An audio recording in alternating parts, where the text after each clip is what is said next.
સચિન જીઆઈડીસીમાં ભીષણ આગ લાગી છે। ખાનગી કંપનીના ગોડાઉનમાં ભીષણ આગ લાગી। આગને કાબૂમાં લેવા માટે ફાયર ટીમના પ્રયાસ યથાવત છે। તો સુરત સચિન જીઆઈડીસી વિસ્તારમાં ભીષણ આગ ભભૂકી ઉઠી છે।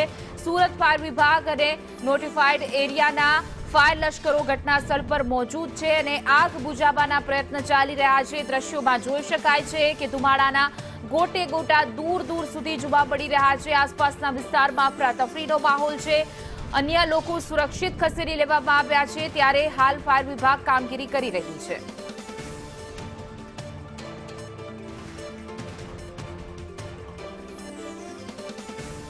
તો વધુ વિગતો સાથે ઘટના સ્થળથી અમારા સંવાદદાતા મનીષ પરમાર લાઈવ જોડાઈ ગયા છે। મનીષ, હાલ કેવી પરિસ્થિતિ છે? આગની ઘટનાને લઈને આગ નિયંત્રણમાં આવી છે કે ખરી? જી મનીષ। जी बिल्कुल बात करिए तो आग हजी पण नियमन नहीं आई અને જે કહેવાય કે આગ છે તે ધીમે ધીમે વિકરાળ સ્વરૂપ ધારણ કરી રહી છે। આજુબાજુની મિલોમાં પણ સતત જે આગ છે તે ટ્રાવેલ કરી રહી છે। જોઈ શકાય છે કે જે માર પર આગ લાગી હતી એની અંદર કેમિકલ ભરેલું હોય અને આ કેમિકલ સતત છે તે સળગી રહ્યું છે, એટલે આગ છે તે ધીમે ધીમે વિકરાળ સ્વરૂપ ધારણ કરી રહી છે અને આજુબાજુની મિલો આવેલી છે ત્યાં આગળ પણ આ આગ છે તેને જે કહેવાય કે પસરી છે અને જે બીજી ઝપેટમાં લીધી છે અને ધુમાડા જે દૂર દૂર સુધી દેખાઈ રહ્યા છે। સચિન સહિત અન્ય જે ફાયર સ્ટેશનની ગાડીઓ છે તે પણ અત્યારે બોલાવી લેવામાં આવી છે। અન્ય મિલ માલિકો પણ છે તે અહીં દોડી આવ્યા છે।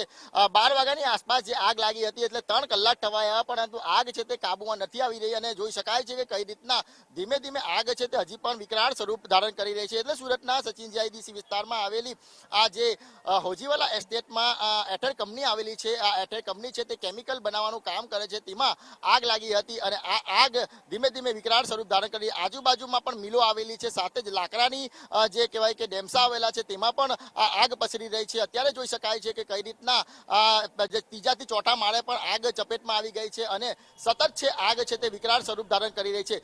બીજી બાજુ વાત કરીએ જે પ્રમાણે ધુમાડાના ગોટે ગોટે દૂર દૂર સુધી દેખાઈ રહ્યા છે, ફાયર વિભાગને ક્યાંક ને ક્યાંક મુશ્કેલીનો સામનો કરવો પડી રહ્યો છે, કારણ કે સીધા પાણીનો માળો કે કેમિકલનો માળો છે તે ચલવી નથી શકતા, જેના કારણે જ આ પ્રકારે જે આગ છે તે સતત વધી રહી છે। આજુબાજુના લોકોને તમામ જે લોકો છે, તમામ જે મિલો છે તે અત્યારે ખાલી કરાવી દેવામાં આવી છે અને તમામ જે લોકોને છે તે સુરક્ષિત જગ્યા પર ખસેડી દેવામાં આવ્યા છે। એટલે સુરત શહેરના સચિન વિસ્તારમાં જે આગ લાગી હતી, આ આગ લાગવાની ઘટના પહેલી વાર નથી બની, અનેક વાર આગ લાગવાની ઘટના બને છે। જો ફાયર સેફટીના પૂરતા સાધન હોય તો કેમ આગ પર કાબુ નહીં મેળવી શક્યા? અત્યારે જોઈ શકાય છે કે આગ છે, અત્યારે પણ તમને બતાવવા માંગીશ કે કઈ રીતના આગ છે તે સતત વિકરાળ સ્વરૂપ ધારણ કરી રહી છે અને આ આગ છે તે સતત બેકાબુ બની રહી છે અને અન્ય મિલોમાં પણ આ આગ જે કહેવાય કે પસરી રહી છે। એટલે આ જે 12 વાગ્યાની આસપાસ લાગેલી આગ છે તે હજી બેકાબુ છે અને અન્ય મિલોમાં પણ પસરી ગઈ છે અને આગ પર જે કાબુ મેળવવાના પ્રયાસો